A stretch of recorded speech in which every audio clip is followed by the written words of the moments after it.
Success. Media. Network. Network. Network. Network.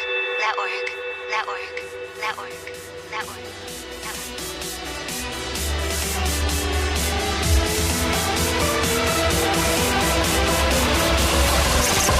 This is your show. Good day, Successors. I'm Antonio Holman, and welcome to the 4 Principles of Success number 24, where I chat with successful people and entrepreneurs about how they enhance their businesses and lives in the areas of knowledge, health, wealth, and spirituality. Today, we're talking to Dr. Cali Estes, PhD. Dr. Cali is located in Miami, Florida, and with over 21 years of experience and a master's level certification is seasoned, highly sought after celebrity addiction counselor, life coach, recovery coach, and wellness guru who blends talk therapy with forward and positive change to assist her clients in unlocking their true potential. As a result of her vast wisdom in the addictions and therapy fields, Cali has been featured in or on various media outlets such as NBC Universal News, MSN Money, CNBC, CBS, Fox News, Entrepreneur Magazine, Dr. Drew, Washington Post, Yoga Journal, Max Sports and Fitness, LA Times, and much more. In addition to being a prominent addiction therapist and well-known recovery coach, Cali has presented at national conferences and is currently a national education provider offering accredited classes through her sister company, theaddictionsacademy.com. Cali, are you ready to help our listeners prepare for success? I am. Excellent. Great.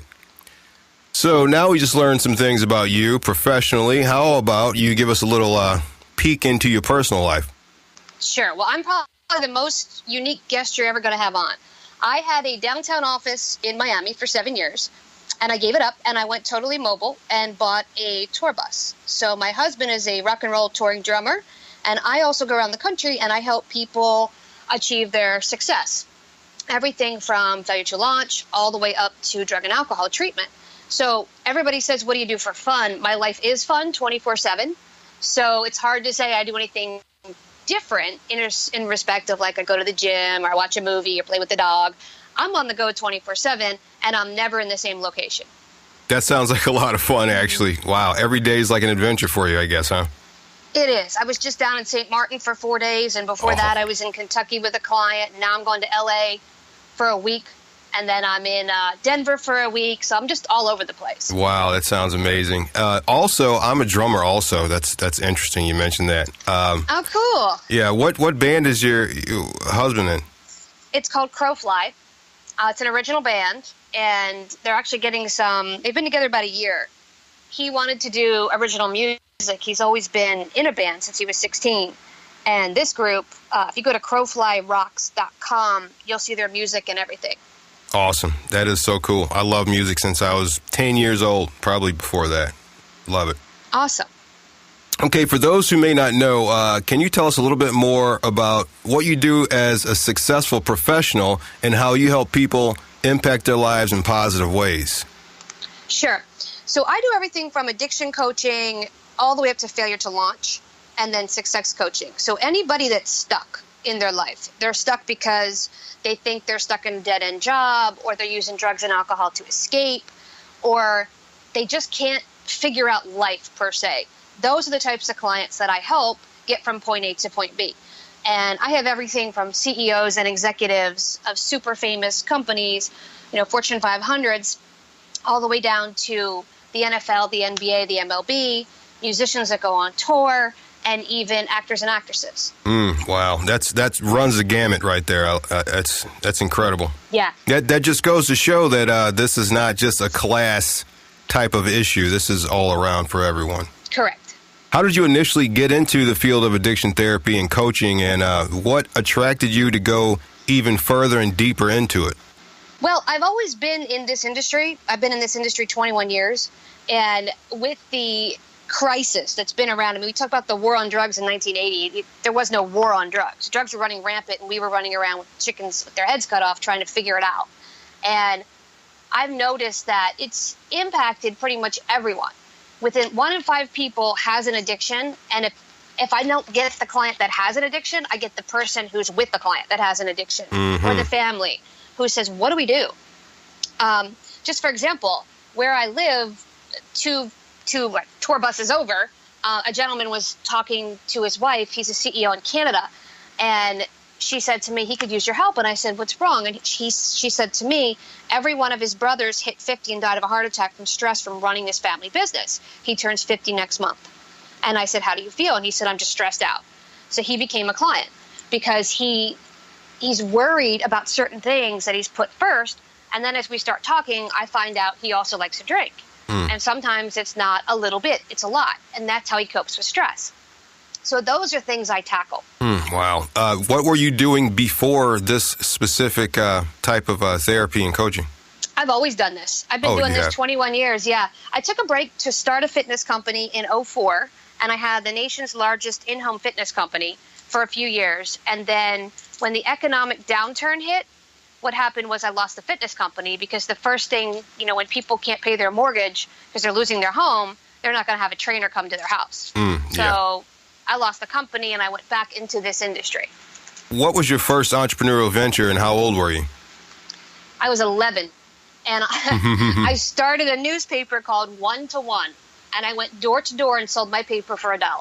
And it was back when there was no computers. So I had to handwrite everything.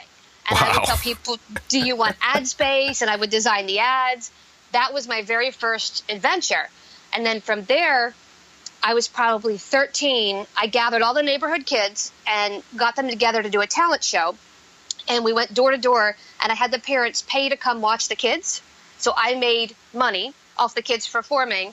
And then I baked cupcakes, and I sold the cupcakes at the talent show.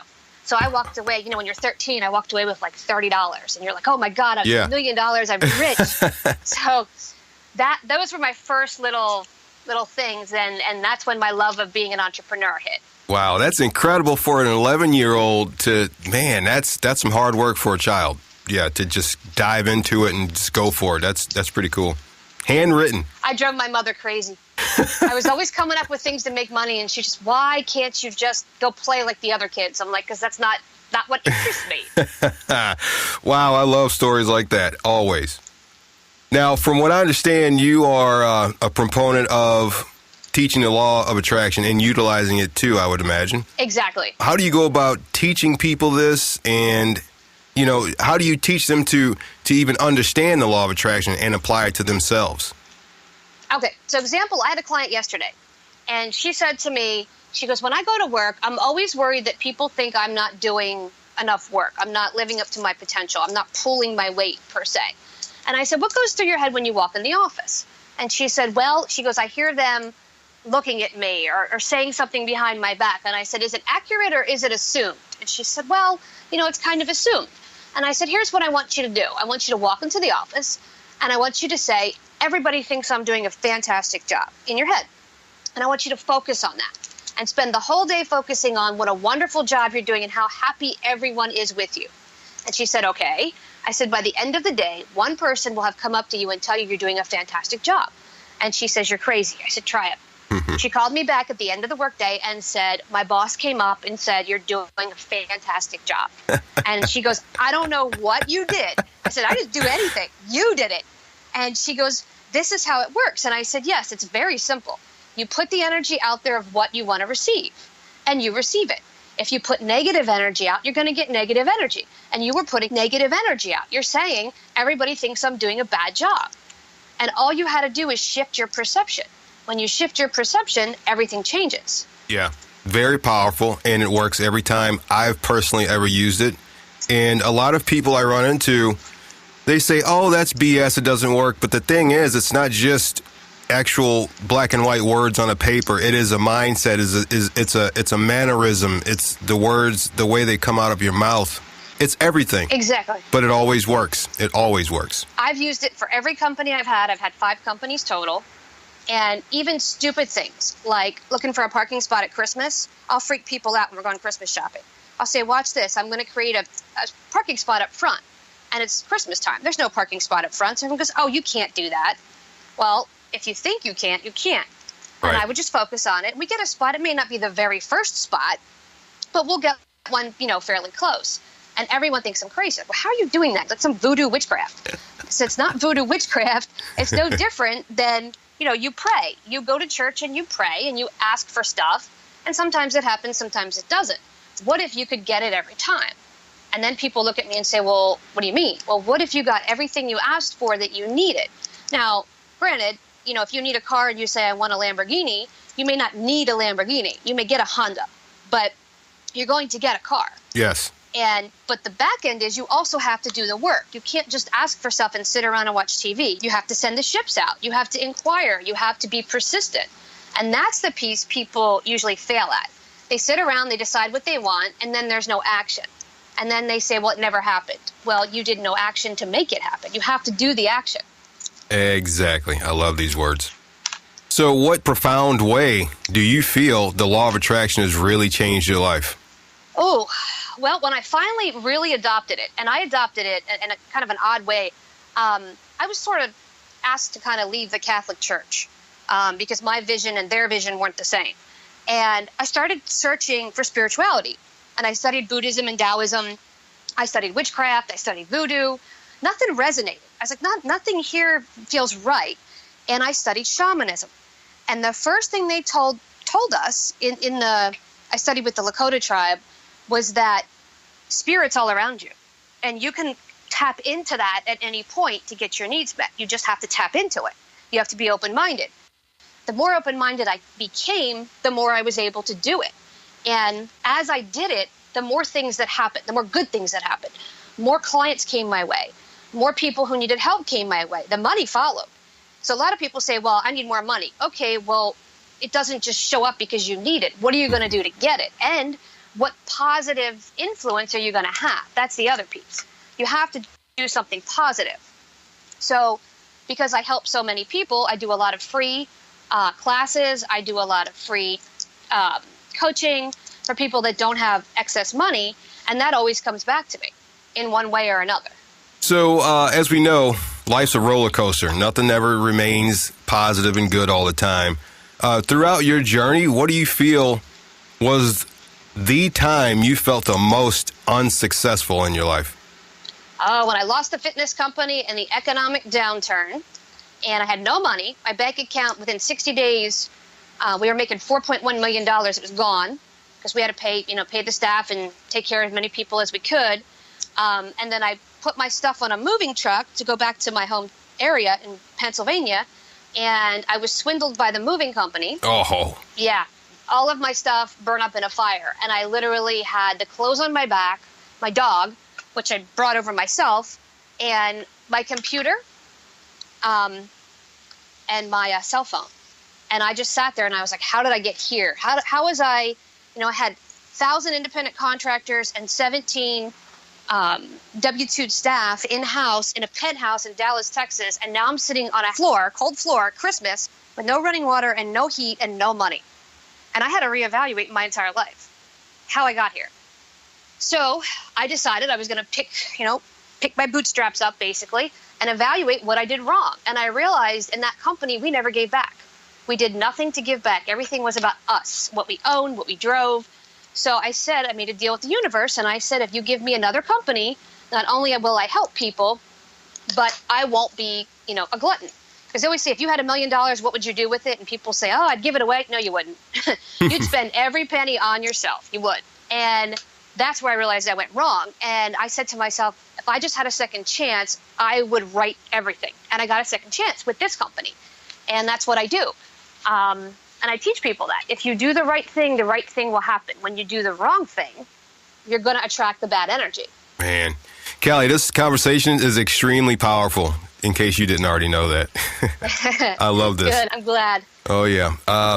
What do you feel was one of the hardest things for you to overcome in your current business, and how did you conquer it?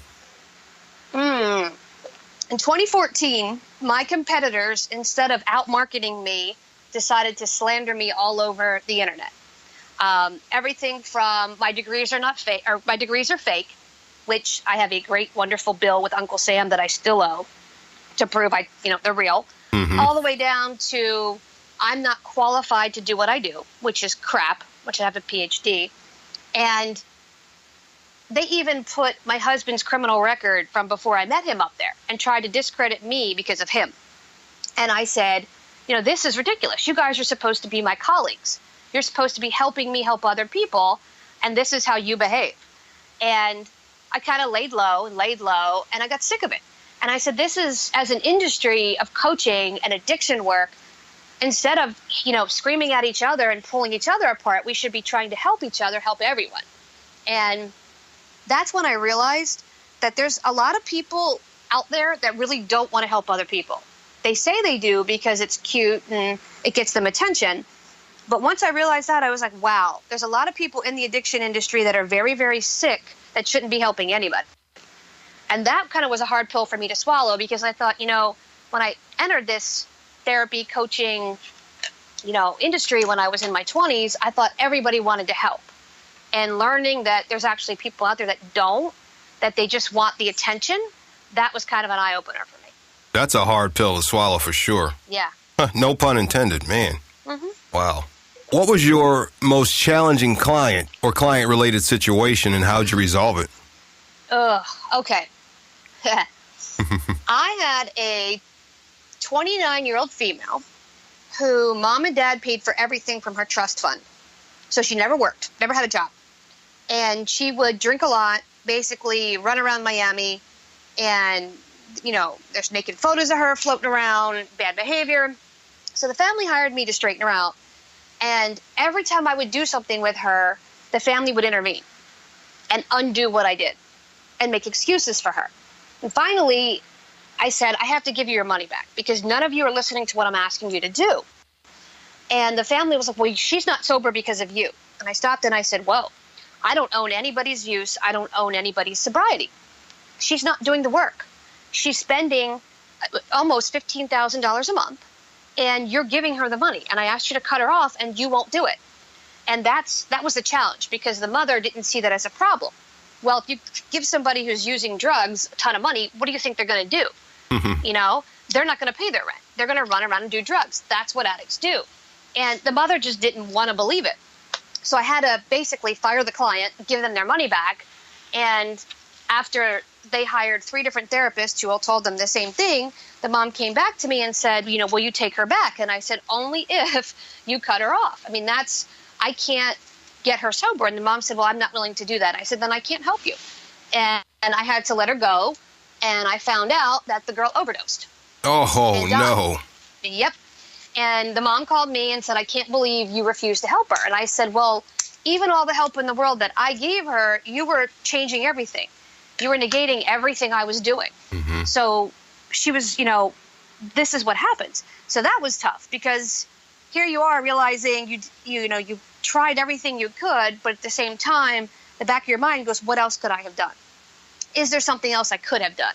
And then, I had to make peace with it, because short of babysitting her 24/7 so she doesn't put anything in her system, there's not much I could do. Wow. Talk about enabling to the nth degree. My goodness. Man, how did you get used to the fact that those types of things were actually a possibility in your line of work? I mean, is that something that you just knew going in and it didn't really affect you, or is it something that you had to learn to deal with? Well, the first client I lost was a shock. I was 23, and I was working in a women's treatment center, and it was a hard treatment center. It was nonprofit. It was for hard women, like prostitutes and escorts. A lot of them had HIV. A lot of them had Hep C. And that was tough. My first one died. She went home on a furlough, and she died. She overdosed on heroin. So that was the first time I was like, oh, my God, I lost a client. So my boss was really good. My boss had 40 years in the industry. So she sat me down and she said, this is going to happen. And it's not a reflection of you. So she kind of walked me through the process of, even though they're using drugs and we think we can monitor and manage it, in the end of the day, they're still the person who does the behavior. We can't change human behavior. And as soon as she said that, I said, okay. So I kind of caught on that I'm not responsible for their sobriety. I'm not responsible for their use. I just give them the tools in the toolbox. And if they don't open the toolbox and build the house, I can't help them. Mm-hmm. So her teaching me that put me on so I'm going to lose clients here and there. And that's part of the course. But at the end of the day, I know I've done everything possible to help them. Yeah. I see that. What one thing in your business are you currently struggling to overcome? I don't have enough hours in the day. I see a lot of clients. I help a lot of clients. I teach a lot of classes, and I'm constantly traveling. And if I just don't have enough hours in the day, I forced myself to take a vacation. And I spent the first 2 days of my vacation just laying in bed and just decompressing from all the work I just did. So really, is it all about the fact that you actually enjoy what you do? I love what I do. Yeah, and that's the key. That's the key to it all. That is the key to success, in my opinion. What do you feel is one of your biggest business triumphs to date? I've got 2. Okay. I went on tour with a major rock and roll band and got, out of 4 members, 3 of them were doing heroin. I got 2 of them permanently clean. I got 1 of them semi-clean, and now he's totally clean. And these are guys that have been using drugs going way back into the 80s. So that was pretty impressive. And I was kind of challenged to do it. The manager said, there's no way you can help these guys. I said, give me a shot. And I went. I got in the tour bus and I went. And I was able to do it. And he said, how did you do that? What did you do? Like, what's the secret? And I said, well, if I told you my secret, you wouldn't hire me for the next band. Right. So that was pretty awesome. And I did some work with the NFL. There's 2 NFL guys that were going to lose their contract. One was over weed, and the other one was over pain pills. And it was pretty cool to sit there with them and the coaches and the owners and talk about some of these problems that are happening. You know, where they have an injury, the doctor puts them on pain pills, and then all of a sudden the doctor says, well, you can't take any more pain pills, but they're physically addicted. Or what do you do? You know, it's against the league to put them on pain pills longer than what they need, but at the same time, we're keeping them doped up enough to play. So it's this, like, weird conundrum, and I thought to myself, I've got to be able to make a difference because we're allowing them drugs to play because we want to see them win. But as soon as the playing's over, we want them to stop using drugs. Well, that's not how it works. You know, that's not how addiction works, and these guys are getting addicted, and we're not giving them services beyond here you go. And then when they retire or they're removed, there's no services. So they kind of just throw them out there to win and say good luck. And I was able to make a little bit of change in there. So that made me feel good that I made a difference and was able to help a couple players. And lately there seems to be an influx of opiate addiction as well, which that's a whole nother jar of worms there. Well, that's coming in the NFL. That's coming from the pain pills. Yeah. So you have an injury, you give them Oxy or Roxy to get them through the games, and then what happens is it's off season, and the doctors say, okay, well now you don't need it. Well, they needed it 2 weeks ago to play the game, but they don't need it today. Yeah. And then they start looking for other stuff, and then we have a mess. Yeah, to say the least. All right, hang tight, successors. We'll return to our conversation with Dr. Cali Estes, PhD, as well as quick success after a word from our sponsors. Are you a busy person who works day in and day out? Do you find yourself feeling tense and tired all the time with stress and sicknesses controlling your life, possibly creating a sleep disorder? You know about all the current health topics but don't find the time? Maybe Cedric, Patrick, and Philippe at Bellison can help. Aside from creating modular supplements that can fit your very own needs, you can visit Bellison.com for tons of recipes, health-related articles, and more. Why modular supplements? Modularity is the key because you are not just standard. With standards as high as Bellison, you're buying from a company that helps take care of our environment, doesn't harm animals, and whose products are made of high-quality, premium plant-based ingredients in every capsule. That's Bellison.com. Did you know that you can cook healthy, exercise, and meditate in just 30 minutes a day? Bellison.com. From recipes and supplements to exercise and life hacks to be healthy, Bellison.com has it all. After Bellison, just imagine the immense possibilities you will have as the new you. Go ahead and give Bellison supplements a try. I use them every day, and I feel great, energetic, and focused. Visit Bellison now at Bellison.com. That's BELISAN.com and receive a 10% discount on your first order with coupon code THE4POS. So give them a shot. Compassion and quality without compromise. Bellison.com.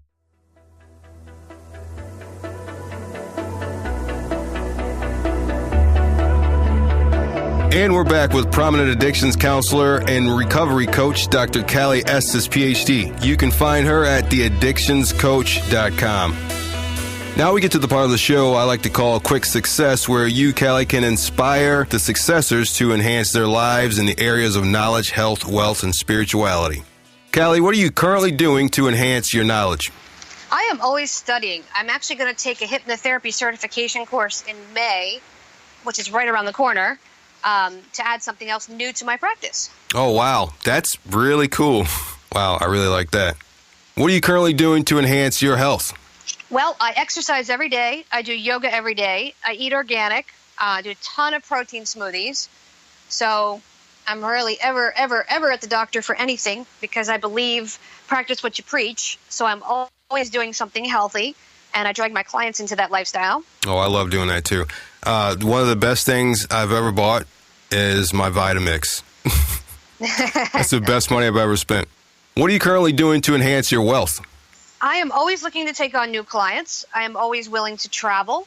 And a friend of mine told me I should get in the marijuana penny stock exchange to increase my wealth. So I'm investigating that. I keep hearing that as well. Everybody's saying, don't miss the boat on this. You need to get in on it because when it explodes, it's going to be huge. I don't know. I still need to do research. Yeah, I keep hearing that too. Yeah.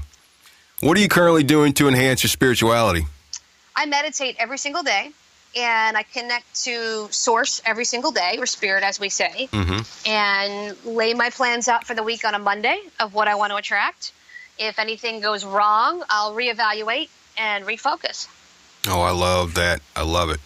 Pertaining to being successful, what do you feel is the best piece of advice you've ever received? Weather the storm, because the more successful you get, the more your haters will come at you. And you have to be prepared for that. Stick it out and keep moving. Even the most successful people have somebody sitting there trying to tear them down. That is some truth. Are there any modern technologies or apps that help you achieve success? Funny thing, that little tiny 15-minute meditation app, 15-second meditation app that pops up, it's like listening to the rain. It's a countdown clock. I use that for decompression. And then I don't know if you've heard the meditation. I don't know if we can curse on here, but the F that meditation, if you've heard that, it is hysterical. I use that all the time. When I'm in a funk, I'll put it on, and it just completely disembowels all the negativity and refocuses me and recenters me. That sounds interesting. I'm going to have to check that one out. Sounds hilarious. I love it. It's the first time I heard it, I was laughing so hard I had to go back and listen again. Great. What new book, thing, activity, technology, or skill are you really excited to learn and dive into? Well, I wouldn't say anything at the moment.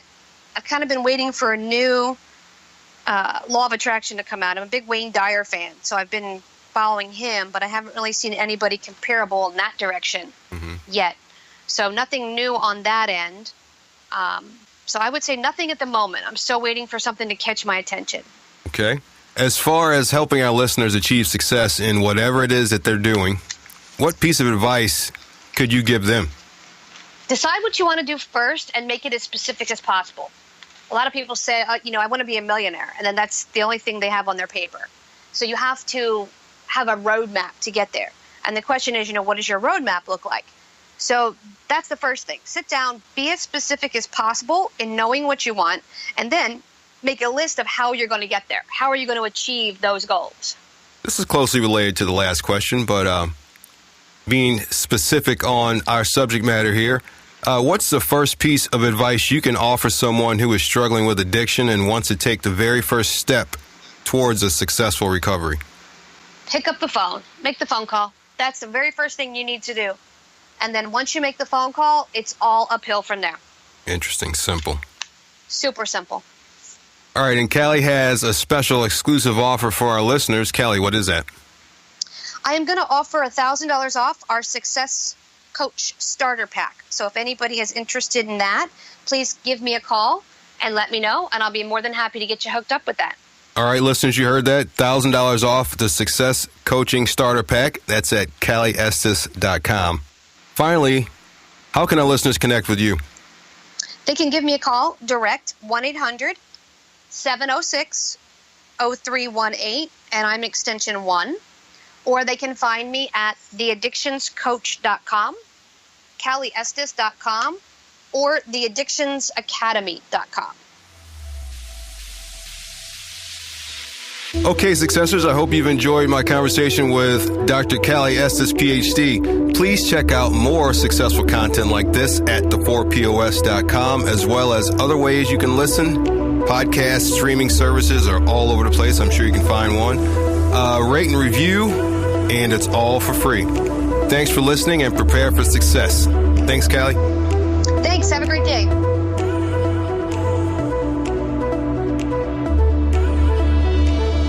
If you want to be more driven and more motivated in your life or business, go to the4pos.com/free book and grab a copy of my book, Indulge Your Affirmative Motivation Within. 25 motivations of personal development and life success. Get it now at the4pos.com/free book. Again, that's the4pos.com/free book.